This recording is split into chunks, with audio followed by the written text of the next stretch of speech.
क्या आपको पता है इन्वेस्टमेंट करने से ज़्यादा ज़रूरी होता है इन्वेस्टमेंट को अच्छी तरह समझना। नमस्कार दोस्तों, मैंने अपनी पिछली वीडियो में आपको बताया था कि इन्वेस्टमेंट क्या होता है। अगर आपने मेरी वह वीडियो नहीं देखी है तो पहले आप मेरी वह वीडियो देख लें ताकि आपको मेरी यह वीडियो अच्छी तरह समझ आ सके। हर इंसान अपने इन्वेस्टमेंट के मामले में यही चाहता है कि उसको अपनी इन्वेस्टमेंट में ज़्यादा से ज़्यादा रिटर्न मिले, इसलिए वह ज़्यादा रिटर्न के चक्कर में कई बार ऐसी जगह निवेश कर देता है जहां पर रिस्क बहुत ज़्यादा होता है और फिर बाद में उसको पता चलता है कि ज़्यादा रिटर्न के चक्कर में इन्वेस्टमेंट भी चली गई। इस तरह आपको बैलेंस तरीके से इन्वेस्टमेंट करना चाहिए जिसमें आपको रिटर्न भी अच्छा मिले और रिस्क भी कम हो। मैं इसको सही और आसान तरीके से समझाने के लिए यहाँ पर 4 अलग अलग सिचुएशन ले रहा हूँ जिससे आपको इन्वेस्टमेंट के बारे में अच्छी तरह समझ आ सके और आप अपने लिए सही इन्वेस्टमेंट चुन सकें। जैसा कि आप सब जानते हैं, एक इंसान की काम करने की उम्र 20 से लेकर 60 साल तक होती है। मैं इसी को आधार मानकर इन्वेस्टमेंट को 4 कैटेगरी में बांट रहा हूँ। पहली कैटेगरी उन लोगों के लिए है जिनकी उम्र 20 से 35 साल के बीच है और दूसरी कैटेगरी उन लोगों के लिए है जिनकी उम्र 35 से 50 साल के बीच में है।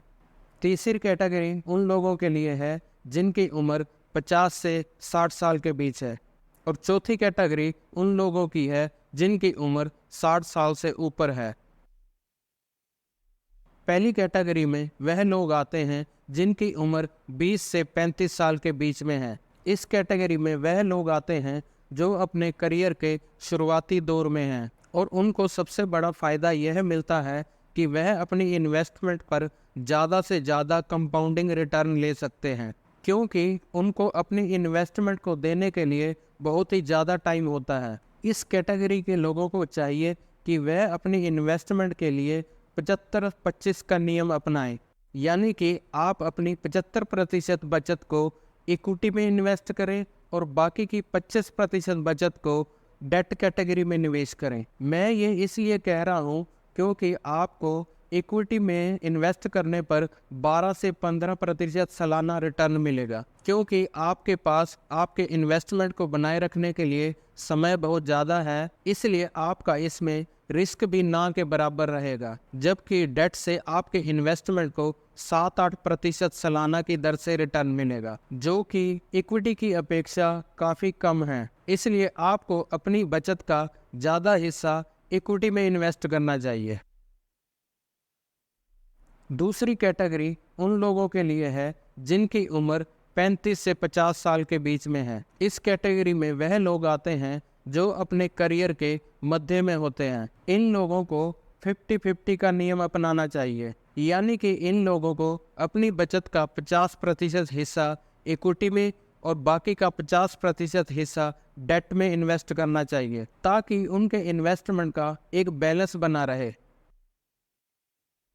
तीसरी कैटेगरी उन लोगों के लिए है जिनकी उम्र 50 से 60 साल के बीच में है, क्योंकि यह लोग अपने करियर के आखिरी पड़ाव में होते हैं और इनके पास अपने इन्वेस्टमेंट को बनाए रखने के लिए समय कम होता है। तो इन लोगों को अपनी बचत को कम रिस्क वाली जगह पे इन्वेस्ट करना चाहिए। इसलिए इन लोगों को 25-75 का नियम अपनाना चाहिए, यानी कि इन लोगों को अपनी बचत का 25% हिस्सा इक्विटी में और बाकी का 75% हिस्सा डेट में इन्वेस्ट करना चाहिए। इससे उनको रिटर्न थोड़ा कम मिलेगा पर उनका इन्वेस्टमेंट ज़्यादा सुरक्षित रहेगा। चौथी कैटेगरी उन लोगों की है जिनकी उम्र 60 साल से ऊपर है। जैसा कि आप जानते हैं, इस कैटेगरी के लोग ज़्यादा काम नहीं कर पाते हैं, इसलिए उनकी इनकम भी ना के बराबर होती है और इनको अपनी ज़रूरतों को पूरा करने के लिए अपनी सारी उम्र इकट्ठा की हुई बचत से ही काम चलाना पड़ता है। इसलिए इस कैटेगरी के लोगों को चाहिए कि वह अपनी पूरी बचत को डेट कैटेगरी में इन्वेस्ट करें, जिससे उनको इंटरेस्ट के रूप में एक इनकम मिलती रहे, जिससे वह अपनी रोज़ की ज़रूरतें पूरी कर सकें और उनका इन्वेस्टमेंट भी सुरक्षित रहे। तो दोस्तों, मुझे आशा है इस वीडियो को देखने के बाद आपको इन्वेस्टमेंट के बारे में काफ़ी जानकारी मिली होगी। अब आप अपनी उम्र के हिसाब से इन्वेस्टमेंट कर सकते हैं ताकि आपको अपने इन्वेस्टमेंट पे ज़्यादा से ज़्यादा रिटर्न मिले और रिस्क भी कम से कम हो। दोस्तों, इस वीडियो को आप ज़्यादा से ज़्यादा लाइक कीजिए और ज़्यादा से ज़्यादा शेयर कीजिए ताकि यह जानकारी ज़्यादा से ज़्यादा लोगों तक पहुंच सके और ज़्यादा से ज़्यादा लोग अपनी इन्वेस्टमेंट के मामले में सही फैसला ले सकें। दोस्तों, इसी के साथ मैं आपसे इजाज़त चाहता हूं। मुझे उम्मीद है इस वीडियो से आपको काफ़ी जानकारी मिली होगी और भविष्य में आपके बहुत काम आएगी। नमस्कार।